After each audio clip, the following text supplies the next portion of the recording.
नमस्कार, SBT news में आपका स्वागत है। पेश है 19 जुलाई बुधवार दोपहर 1:15 बजे राजस्थान की बड़ी खबरें। इस न्यूज बुलेटिन के प्रायोजक हैं विनी केक एंड मोर। तो सबसे पहले एक नजर डालते हैं आज के हेडलाइंस पर।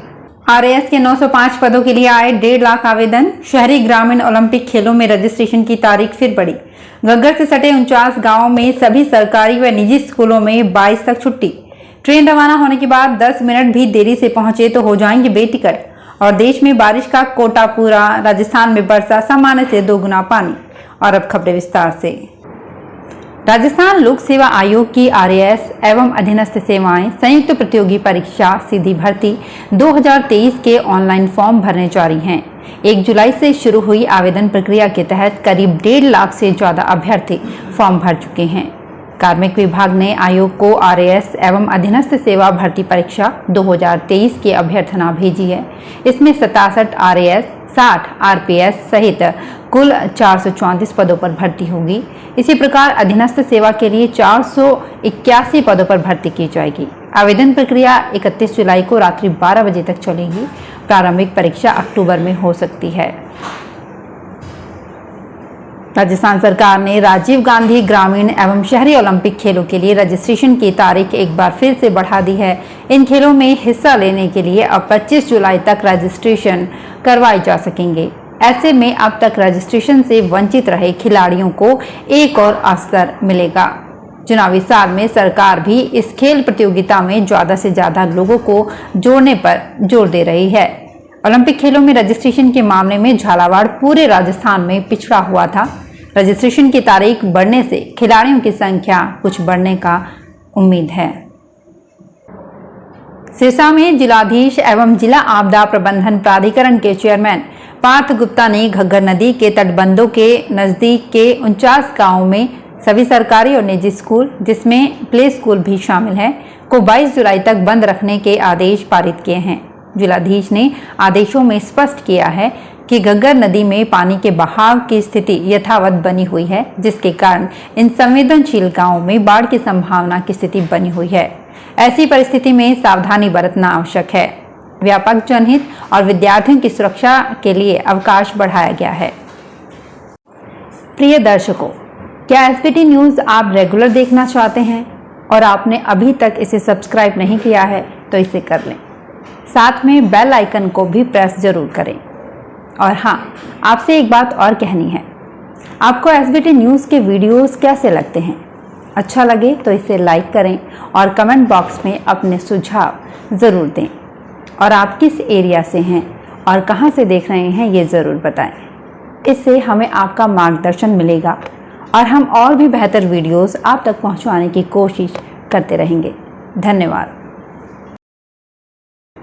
ट्रेन के रवाना होने के 10 मिनट बाद तक भी यात्री सीट तक नहीं पहुंचा तो वो बिना टिकट हो जाएगा। उसकी सीट अन्य यात्री को आवंटित कर दी जाएगी। अब टीटी स्टाफ 1 या 2 स्टेशन निकलने तक यात्री का इंतजार नहीं करेगा। ट्रेनों के आरक्षित कोच में सफर करने वाले यात्री कई बार दूसरे कोच में चढ़ जाते हैं। वे 1-2 स्टेशन के बाद खुद की सीट पर पहुंच जाते हैं, लेकिन अब ऐसा नहीं होगा। अधिकांश ट्रेनों में टिकट चेकिंग स्टाफ को हैंड होल्ड टर्मिनल मशीन उपलब्ध करा दी गई है। इससे वे यात्री की ऑनलाइन अनुपस्थिति या उपस्थिति दर्ज कर सकते हैं। देश में मानसून को 50 दिन पूरे हो चुके हैं। अब जाकर मानसून नॉर्मल हुआ है। 1 जून से 18 जुलाई तक 321.8 मिमी बारिश हुई है, जबकि औसत 323.1 मिमी है। हालांकि जिन दक्षिणी राज्यों से मानसून ने एंट्री ली, वहां बारिश का आंकड़ा सबसे कम है। यहां औसत से 22% कम बरसात हुई है। वहीं मध्य प्रदेश में मानसून की एंट्री के 25 दिन पूरे हो गए। 350 मिमी पानी बरसा, जो 300.7 औसत से 17% ज़्यादा है। मानसून सबसे अधिक राजस्थान, हिमाचल, पंजाब, हरियाणा जैसे राज्यों पर अधिक मेहरबान रहा। अगले 3 दिन मध्य प्रदेश, गुजरात, राजस्थान, महाराष्ट्र, गोवा और छत्तीसगढ़ में भारी बारिश का अलर्ट है। राजस्थान लोक सेवा आयोग की ओर से आयोजित की गई राजस्व अधिकारी ग्रेड द्वितीय एवं अधिशासी अधिकारी ग्रेड चतुर्थ प्रतियोगी परीक्षा 2022 के प्रश्न पत्रों की मॉडल आंसर की पर आज यानी 19 जुलाई से कैंडिडेट्स आपत्ति दर्ज करा सकते हैं। आयोग ने मॉडल आंसर की वेबसाइट पर जारी कर दी है। इस पर आपत्ति दर्ज कराने की लास्ट डेट 21 जुलाई है। ये परीक्षा 14 मई 2023 को आयोजित की गई थी। गौरतलब है कि हाल ही में ईओ भर्ती में रिश्वत को लेकर एसीबी की ओर से कांग्रेस नेता सहित 4 गिरफ्तार किए गए हैं। राजस्थान के सभी सरकारी और निजी स्कूलों की कक्षा 9वीं से 12वीं कक्षाओं में नए प्रवेश अब 31 जुलाई तक हो सकेंगे। माध्यमिक शिक्षा निदेशक कानाराम ने स्कूलों में इन कक्षाओं में प्रवेश की तिथि बढ़ाने के आदेश जारी कर दिए हैं। इससे पहले प्रवेश की अंतिम तिथि 15 जुलाई निर्धारित थी। प्रवेश की अंतिम तिथि बढ़ने से अब तक प्रवेश नहीं ले सके विद्यार्थियों को अवसर मिलेगा। साथ ही सरकारी स्कूलों में नामांकन में बढ़ोतरी हो सकेगी। अनामांकित और ड्रॉप आउट बच्चों को स्कूलों से जुड़ने और जोड़ने का मौका मिलेगा। हाईकोर्ट ने ईओ और आरओ परीक्षा 2023 में हुए भ्रष्टाचार और अनियमितताओं को लेकर राज्य के सीएस, आरपीएससी चेयरमैन व प्रमुख यूडीएच सचिव से 3 सप्ताह में जवाब मांगा है। अदालत ने इनसे पूछा है कि क्यों ना परीक्षा में हुई धांधली के चलते इसे रद्द कर दिया जाए। जस्टिस सुदेश बंसल ने ये निर्देश राधेश्याम छिंपा की याचिका पर दिया। याचिका में कहा गया कि इन पदों के लिए लिखित परीक्षा 14 मई 2023 को 2 पारियों में हुई थी, लेकिन बीकानेर जिले में नकल गिरोह की ओर से परीक्षा में नकल करवाए जाने और पेपर लीकेज होने की रिपोर्ट दर्ज कराए जाने और आयोग के कई सदस्यों के भी इसमें संलिप्त होने से विश्वसनीयता और गोपनीयता भंग हुई है। इंस्पायर अवार्ड योजना के तहत कक्षा 6 से 10वीं तक के विद्यार्थियों की ऑनलाइन नॉमिनेशन प्रक्रिया शुरू हो गई है। माध्यमिक शिक्षा निदेशक कानाराम ने इस संबंध में समस्त डीईओ को दिशा निर्देश जारी कर दिए हैं। विद्यार्थी 31 अगस्त तक अपने आइडिया ऑनलाइन सबमिट कर सकेंगे। Department of science and technology नई दिल्ली की ओर से चयनित विद्यार्थियों को 10-10 हजार रुपए दिए जाएंगे।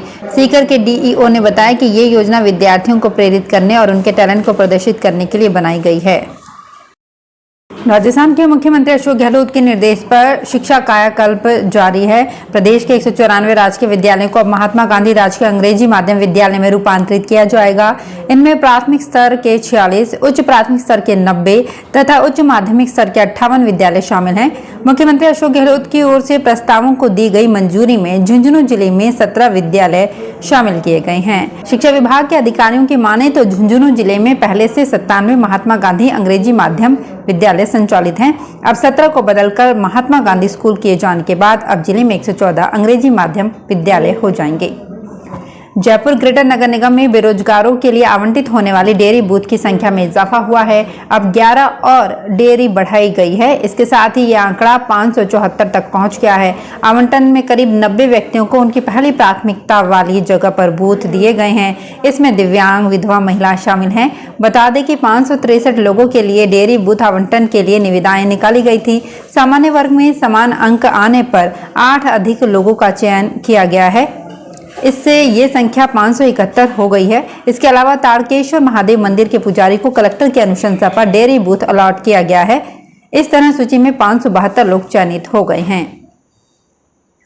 भरतपुर जिले के रूपवास क्षेत्र के बौकौली गांव के लिए सरकार की ओर से लाखों रुपए खर्च करने के बाद भी परियोजना के अधिकारियों की ढिलाई के चलते लोगों के घरों में पानी नहीं पहुंच रहा है। ग्रामीणों ने बताया कि बौकौली के आधे गांव में चंबल का पानी नहीं आ रहा है। कुछ लोगों ने अवैध रूप से पाइपलाइन में कनेक्शन कर गांव में 700 घरों की आबादी वाले गांव में पानी की सप्लाई को बाधित कर दिया है। गांव में केवल 9 वैध कनेक्शन है और 150 से अधिक अवैध कनेक्शन लोगों ने कर रखे हैं। अब विद्यार्थियों को छात्रवृत्ति आवेदन के लिए बार बार दस्तावेज उपलब्ध कराने की जरूरत नहीं पड़ेगी। मुख्यमंत्री बजट घोषणा 2023-24 में सरकारी योजनाओं के पात्र व्यक्ति को उनके जन्माधार जैसे दस्तावेजों के आधार पर सीधे लाभ पहुंचाने की घोषणा के आधार पर अब शिक्षा विभाग ने भी ऑटो डिलीवरी सिस्टम लागू करने का निर्णय किया है। इसमें विशेष रूप से छात्रवृत्ति प्राप्त करने वाले विद्यार्थियों को प्रवेश और छात्रवृत्ति आवेदन के दौरान बार बार दस्तावेज उपलब्ध कराने की प्रक्रिया से राहत मिल सकेगी। चूरू जिले में हर साल करीब 45,000 आवेदन छात्रवृत्ति के लिए किए जाते हैं। राजसमंद में सूचना प्रौद्योगिकी और संचार विभाग राजसमंद के संयुक्त निदेशक हिम्मत मलकीर के नेतृत्व में मंगलवार को प्रोग्रामर देवेंद्र कुमार सलोनी ने देवगढ़, आमेर, सरदारगढ़ और रेल मगरा में संचालित 32 ई मित्र केंद्रों का औचक निरीक्षण किया। 32 ई मित्र केंद्रों में से 10 ई मित्रों पर निर्धारित प्रारूप में रेट लिस्ट चस्पा नहीं पाई गई, 4 ई मित्र केंद्रों पर ग्रीन बोर्ड नहीं पाए गए और कई निर्धारित स्थल पर कार्यरत नहीं पाए गए। इन पर जुर्माना लगाया गया है। संयुक्त निदेशक ने प्रत्येक ई मित्र संचालक को आवेदक का कार्य निर्धारित समय में करने का निर्देश दिया है। सांवलिया जी कृष्णधाम सांवलिया जी में 2 दिवसीय मासिक मेला रविवार से शुरू होगा। सांवलिया जी मंदिर मंडल अध्यक्ष भैरूलाल गुर्जर ने बताया कि मेले के पहले दिन रविवार को राजभोग आरती के बाद कड़ी सुरक्षा के मध्य भगवान का भंडार खोला जाएगा। इसके मंदिर मंडल पदाधिकारियों की उपस्थिति में कर्मचारी गणना करेंगे। मेले के दूसरे दिन अमावस्या पर शाम को देवकी सदन धर्मशाला में महाप्रसादी का आयोजन किया जाएगा। तो फिलहाल इस बुलेटिन में इतना ही, फिर हाजिर होंगे कुछ और बड़ी खबरों के साथ। प्रिय दर्शकों, क्या एसबीटी न्यूज़ आप रेगुलर देखना चाहते हैं और आपने अभी तक इसे सब्सक्राइब नहीं किया है तो इसे कर लें। साथ में बेल आइकन को भी प्रेस जरूर करें। और हाँ, आपसे एक बात और कहनी है, आपको एसबीटी न्यूज़ के वीडियोस कैसे लगते हैं? अच्छा लगे तो इसे लाइक करें और कमेंट बॉक्स में अपने सुझाव ज़रूर दें। और आप किस एरिया से हैं और कहां से देख रहे हैं ये ज़रूर बताएं। इससे हमें आपका मार्गदर्शन मिलेगा और हम और भी बेहतर वीडियोस आप तक पहुंचाने की कोशिश करते रहेंगे। धन्यवाद।